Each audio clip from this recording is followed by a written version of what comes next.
இந்த துரைமுருகன் வந்துங்க ஆபாசமாக பேசுகிறாரு.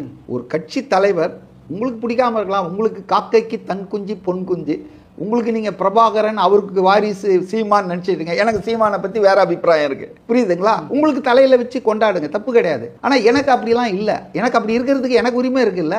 அப்போது ஒரு தலைவர், கோடிக்கணக்கான பேர் அவர் விரும்புகிறாங்க, இளைஞர்கள், 2 கோடி இளைஞர்கள் மக்கள் விரும்பப்படுகிற ஒரு கட்சி. நம்ம அதை வந்து அவமானப்படுத்தக்கூடாது இல்லையா? அந்த தலைவரை தனிப்பட்ட முறையில் பேசுகிறாங்க, ஆபாசமாக பேசுகிறாங்க.